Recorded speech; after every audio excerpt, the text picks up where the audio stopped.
Hello everyone, I'm Shagufta Aman and I'm going to talk about Amsterdam startup company's company profile.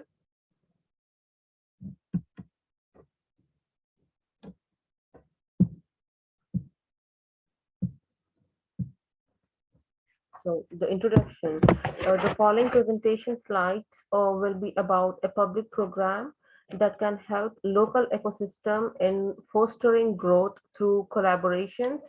This presentation will be divided into three parts, which are audit of Startup Amsterdam, service providing, market competition, and recommendations based on analysis, which will be done to collect information.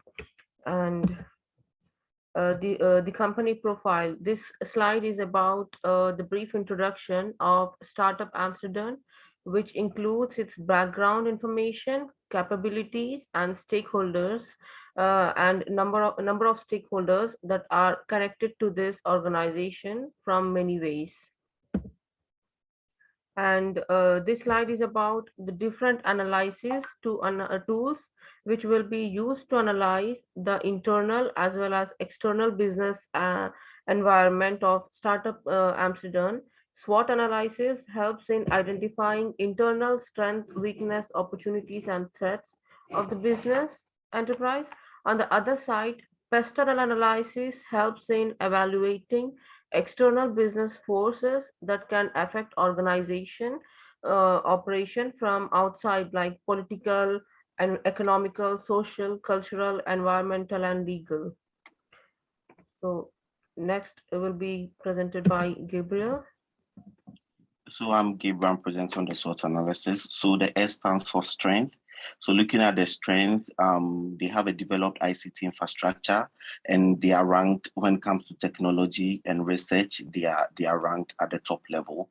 When it comes to their weakness, they have aging population. They have aging population, and then they have geographically their land is very small.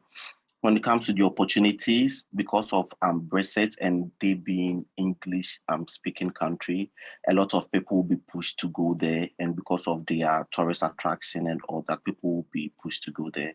When it comes to their threats, they have problem with their climate change because of the fossil fuel they use. They have problem with their climate change. Can you go to Pesto, please? Next slide. Yeah, when it comes to the pestle political factors, because they are part of the European Union, transporting goods from one European Union to the other is very easy, which makes trade, much more easy and less expensive. When it comes to the economical factors, because of the museum and the side attraction, people come there. Income level is very high. They are recorded, one of the highest income,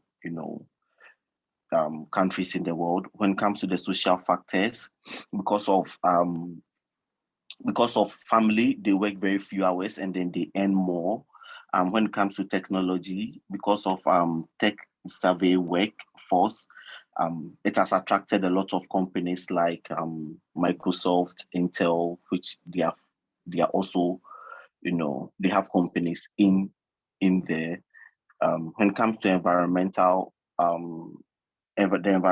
factors, part of the country is below sea level, which is a disadvantage. Anything can happen. Is very, bad. When it comes to the legal factors too, they have a progressive legal structure that practice freedom of religion, freedom of opinions, freedom of naturality, etc. Yeah, so the next presenter will be on the 5 quarters, but Arafia. Hi, my name is Rafiat, and I'll be talking about the Porter's 5 forces of competitive advantage. Looking from Startup Amsterdam and its competitors' perspective in Netherlands and Europe generally, one of the competitive advantage between the companies is that other companies extend their services outside Amsterdam, Europe, and beyond. They're not just focused on building Amsterdam city alone, but they're also focused on building the tech ecosystem of other countries. Moving on to the factors to consider around the Porter 5 forces, one of the factors is the number of companies funded. Startup Bootcamp, which is a competitor of Startup Amsterdam, they've fed over 950 startups And Techstars have accelerated over 2,620 companies, while Collider have invested in over 60 B2B startups in advertising, marketing, and commerce. Then another factor we will also consider is fundraising and investors. Startup Amsterdam gives up to 25,000 to 100,000 euros seed funding to startup companies, while Startup Bootcamp gives about 15,000 euros. Techstars gives about 100,000 euros, and also Collider gives 100,000 euros seed funding for 5 to 8% equity, which is quite fair compared to other companies. Startup Amsterdam has also co-launched over and supported over 40 initiatives and projects, while Startup Bootcamp and Techstars, they offer about 3-month intense program with mentoring.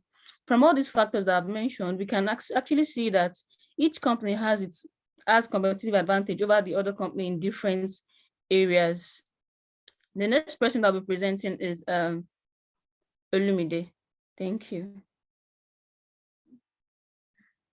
Hello everyone, my name is Ina Sambin and I'm gonna discuss about the value chain analysis. It has been divided into 5 different parts. The first one is diverse skills and perspectives. The Startup Amsterdam has been mobilized and it has been used the practical and theoretical, and it has been mainly focused on the women and also migrants and also on the international talent. The next one is technologies on the rise. The Startup Amsterdam has been focused on the small scale ups and SMEs in artificial intelligence, and it has been all these things has been done confidentially. The next one is business connectivity, as it is important for a business to connect with different countries and different entrepreneurs. The Startup Amsterdam has been encouraged the entrepreneurs to connect with other different new markets. The next one is boost the number of communication networks.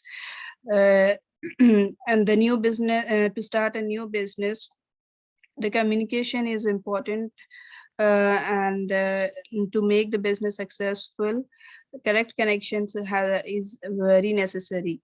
So Startup Amsterdam helps the new entrepreneurs and new businesses to connect with the new employees and businesses. The next one is invention districts are being established. The company when you are starting the new business, there is a need of more space, and young professional groups is also important. Next slide, please. Next, I'm going to discuss about the recommendations.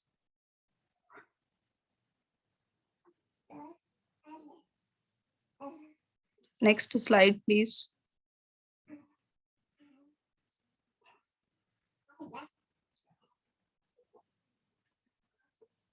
There are 2 recommendations here. The first one is visa extension for entrepreneurs outside EU, EEA, or Switzerland.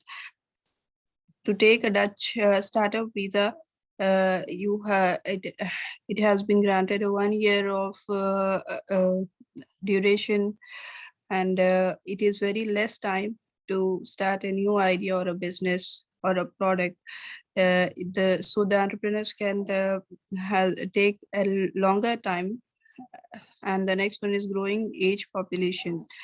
Now, Startup Amsterdam has been tackled the growing aging population, and initiatives would also be encouraged to giving more opportunities to the young talented individuals. The next slide will be continued by Olumide.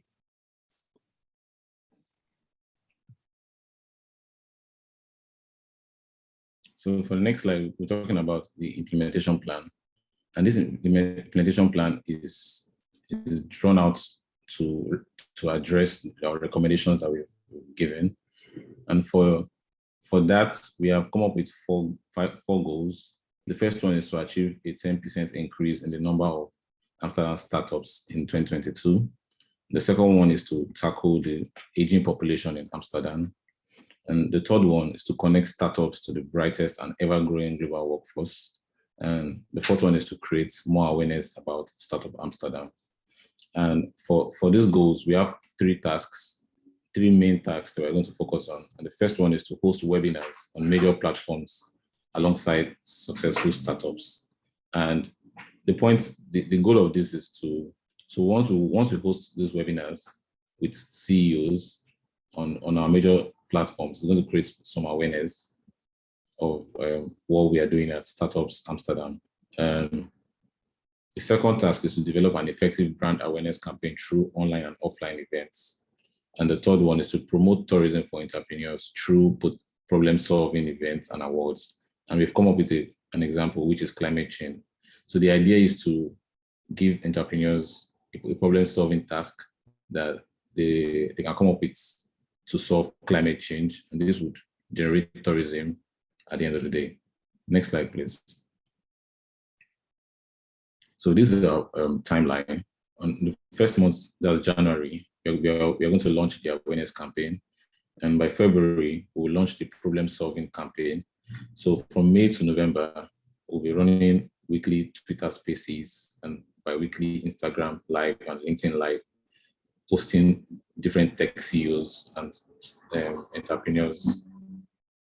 And by November, we'll host a problem-solving award event. This would bring in a lot of entrepreneurs into Amsterdam, and to also help us, work more and project more on their ideas.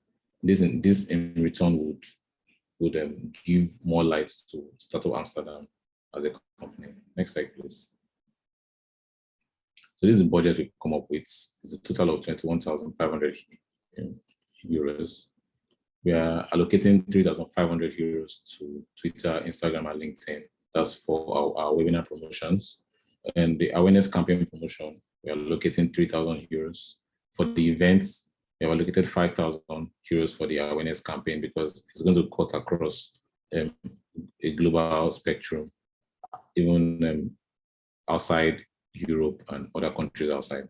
And for the award prize, we'll be giving 10,000 euros to the entrepreneurs that successfully come up with a good problem-solving idea that would tackle climate change or any other examples that we've come up in the following years to come. Next slide, please. So these are references that I've come up with that would address our analysis and, and show proof to the work we've done. Thank you very much.